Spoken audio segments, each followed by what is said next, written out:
அடுத்த விஷயத்துக்கு போவோமா? இந்த குருத்தோலை ஜெருசலேமில் கர்த்தர் ஆரம்பித்தாரா? ஜெருசலேமிலே கர்த்தர் ஆரம்பித்தார். ஆனால் இந்த குருத்தோலை கூட்டம் எங்கே முடியுது தெரியுமா?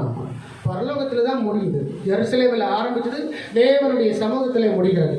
அதை நாம் சிந்தித்து அறிதல் நல்லது. பாருங்கள், வெளிப்படுத்தின விசேஷம் 7ஆம் அதிகாரம் 13ஆம் வசனத்தை யாராவது வாசியுங்க.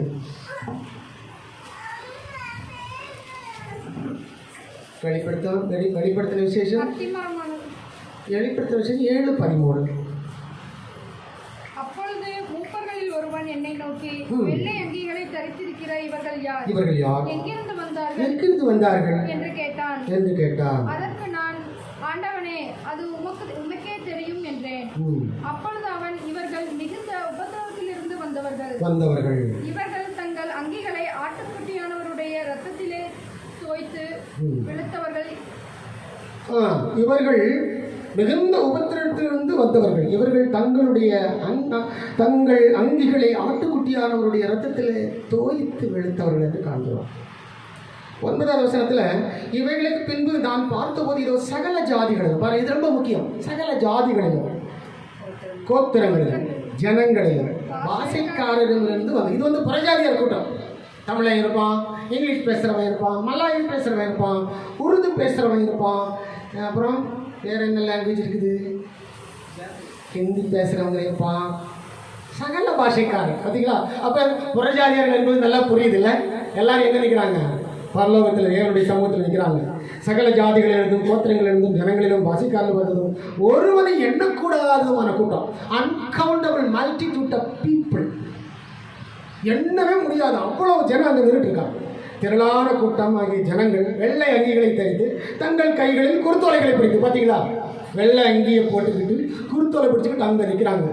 நல்ல வேலை தம்பிங்களா, அம்மா மாருங்களா, நீங்கள்லாம் அங்கே நிற்பீங்களான்னு தெரியல. உங்களுக்கு வெள்ளை அங்கேயே ஆண்டவர் கொடுக்குறாரா? ஆனால் குருத்தோலை அங்கேயும் கொடுக்குறாரா? குருத்தோலையை பிடிச்சிக்கிட்டு நீங்கள் அங்கே நிற்பீங்களா?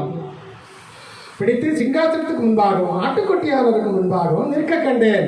இவ்வளோ பெரிய கூட்டம் நிற்கும்போது தான் அங்கே ஒரு மூப்பர் கேட்குறாரு, யாருங்க இவ்வளோ பெரிய படம் வந்து நின்றுட்டு இருக்குது, ஆனால் கையில் கத்தி ஒன்றும் காணும், இல்லை குருத்தோலையில் வச்சுக்கிறாங்க அப்படின்னு சொல்லி. குருத்தோலை கூட்டம் பார்த்தீங்களா?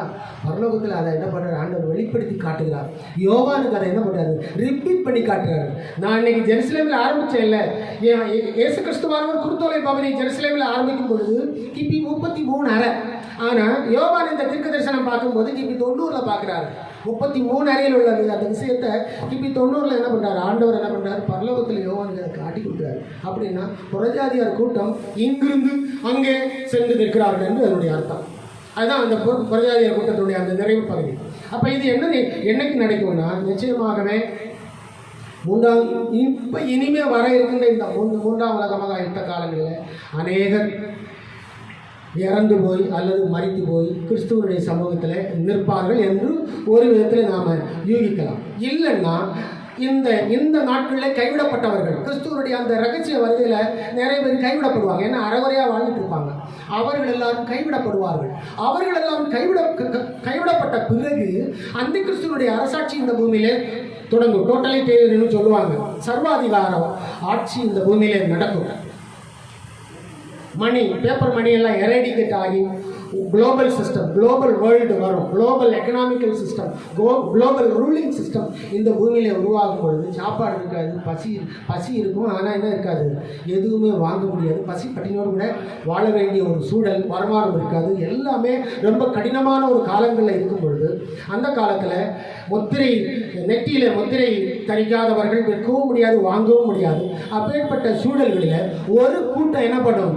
இந்த முத்திரைகளெல்லாம் எதிர்க்கும். இந்த முத்திரைகளெல்லாம் தரிக்க மாட்டாங்க. செத்துட்டு போகிறோம் அப்படின்னு சொல்லி என்ன செய்வார்கள்? அந்தி கிறிஸ்துவனுடைய அரசாட்சியை எதிர்த்து நிற்பார்கள். ஒரு அரசாங்கத்துக்கு எதிராக ஒரு மனிதன் இன்றைக்கும் பேசுகிறான்னா கண்டிப்பாக அரெஸ்ட் பண்ணுவாங்க, தூக்கி உள்ள போடுவாங்க.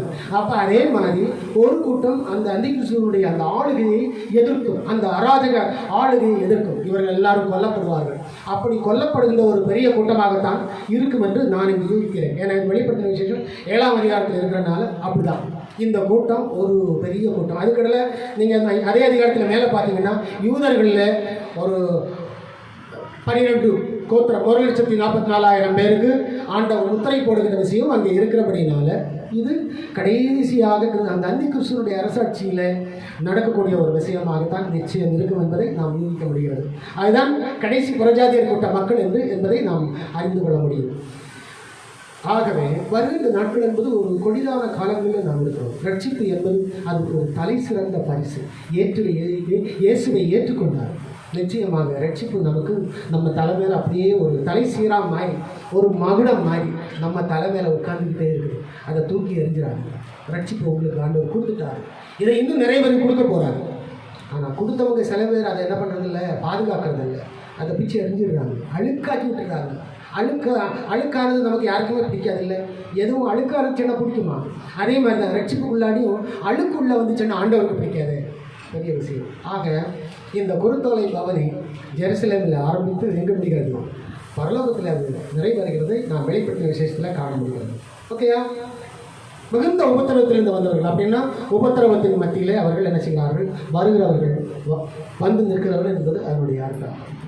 மொத்தத்தில் நான் சொன்னால் நிச்சயமாகவே ஆண்டவருடைய வருகை வெகு சீக்கிரம் இந்த பூமியிலே வந்து கொண்டிருக்கிறது, நிறைவேறி கொண்டிருக்கிறது என்பதை நாம் புரிந்து கொண்டு இந்த பூமியிலே வாழ்ந்து கொள்ள வேண்டும். அப்போ குருத்தோலை கூட்டம் என்று சொன்னால் குருத்தோலை கூட்டத்தில் இருக்கிறவர்கள் நேர்பார்வை கொண்டவர்கள், அதாவது பரலோகத்துக்குரியவர்கள், பரலோகத்துக்கு போகக்கூடியவர்கள், பாதாளத்துக்கு போகக்கூடியவர்கள் அல்ல என்பதை காட்டுகிறது. ஒற்றுமை உள்ளவர்களாய் இருக்க வேண்டும் என்பதையும் அது நமக்கு காட்டுகிறது. குருத்தோலை ஒன்றாக இருப்பது போல நமக்குள் ஒற்றுமை இருத்தல் அவசியம். குருத்தோலைக்குள்ள ஒரு பரிசுத்தம் ஒளிந்து இருக்கிறது. பார்த்தீங்களா? பிரித்தா தான் அந்த வெள்ளை தெரியும். அப்போ நம்ம பரிசுத்தத்தை நான் பரிசுத்தன்னு சொல்லி யாரும் காட்ட வேண்டிய அவசியம் இல்லை. அவங்களால முடிந்த அளவுக்கு கர்த்தருடைய பிள்ளைகளாய் வாழ்ந்து காட்டினா போதும். அவர் பிரித்து பார்க்கும்போது உள்ளே இருக்கும் அந்த பரிசுத்தம். அந்த உள்ளே இருக்கிற அந்த பரிசுத்தத்தை அவர் பார்ப்பார். ஓகே, அது புரியுதா? அதுதான் உண்மை. ஓகேங்களா? ஸோ பரிசுத்தம் நமக்குள்ளாடி இருக்கணும். தெய்வீக மீட்பு நமக்குள்ளாடி இருக்கிறபடினால அந்த பரிசுத்துள்ளாய் நாம் நிலை நின்று கர்த்தருடைய பிள்ளையாய் மரணம் வரையிலும் வாழ்வோம். மரணம் ஒரு நாள் நம்ம தேடி வர வரையிலும் கரெக்டாக அந்த சிந்தையை குறித்த ஒரு மறதி நமக்கு இல்லாமல் அதை நாம் நினைவில் வைத்துக்கொண்டு, ஞாபகத்தில் வைத்துக்கொண்டு இந்த பூமியில் வாழ்வோம். இயேசு வருகிறார். அடுத்த அத்தியாயத்துக்குள்ளாடி பூமியை நகர்த்தி செல்லணும்னு சொன்னால் அது இயேசுவால் தான் முடியும். நம்முடைய ராஜ்யம் வருவதாக, நம்முடைய சித்தம் பரமண்டத்திலே செய்யப்படுவது போல பூமியிலேயும் செய்யப்படுவதாக. அவருடைய ராஜ்யம் இந்த பூமிக்கு வர இருக்கிறது. அந்த ராஜ்யத்தில் நீங்கள் இருக்க போகிறீர்கள், வரப்போகிறீர்கள் என்கிறதை உணர்ந்து இந்த பூமியில் இருக்கிற கஷ்டங்களையும் வேதனைகளையும் பாடுகளையும் வலிகளையும் வியாதிகளையும் ஒரு பொருட்டாக எண்ணாமல் எல்லாவற்றையும் சகிப்பதற்கும் சமாளிப்பதற்கும் தேவனாகிய கர்த்தர் எதோடு கூட இருக்கிறார் என்று சொல்லி நாம் நினைத்து இந்த பூமியிலே வாழ வேண்டும். உமது கோலும் உமது தடியும் என்னை கேட்டு என் சத்துருக்களுக்கு முன்பாக நீர் எனக்கு ஒரு பந்தியை ஆயத்தப்படுத்தி. பார்த்தீங்களா? என் சத்துருக்கள் அப்படிங்கிறார். எனக்கு சத்துரு இருக்கிறாங்க, ஆனால் அவங்களுக்கு முன்னாடி எனக்கு ஒரு பந்தி இருக்கும். என் சத்துருக்களுக்கு முன்பதாக நீர் எனக்கு ஒரு பந்தி ஆயத்தப்படுத்தி என் தலையை எண்ணெயால் அபிஷேகம் பண்ணுகிறேன், என் பாத்திரம் நிரம்பி வருகிறது. இது ஆசீர்வாதம் இல்லை? தாவீது அதை கரெக்டாக சொல்லி தருப்பாங்க. That is the big blessings. So அந்த பிளஸிங்ஸில் கர்த்தர் நம்மை நடத்த ஆண்டவருடைய ட்ராக்கில், கர்த்தருடைய பாதையில் நாம் நடந்து அந்த ஆசீர்வாதங்களை சொல்லித்துக் கொள்வோம். குருத்தோலை கூட்டம் நாம் ஒரு குருத்தோலை கூட்டம் என்பதையும், ரட்சிப்பின் கூட்டம் என்பதையும், புதிய ஏற்பாட்டின் கூட்டம் என்பதையும் கிருபையின் கூட்டம் என்பதையும் நாம் ஒருவரும் மறந்து போகக்கூடாது. மொத்தத்தில் நம்ம ஆண்டவருடைய கருத்தில் இருக்கிறோம், ஆண்டவருடைய கையில் இருக்கிறோம். கர்த்தர் நம்முடைய உள்ளங்கையில் வரைந்திருக்கிறார், நம்முடைய முடிகளை எல்லாம் எண்ணியிருக்கிறார் என்பதை நாம் புரிந்து கொண்டு அவரின் மேல் அன்பு கொண்டு இந்த பூமியிலே வாழ்வோம். God bless you all. Thank you all.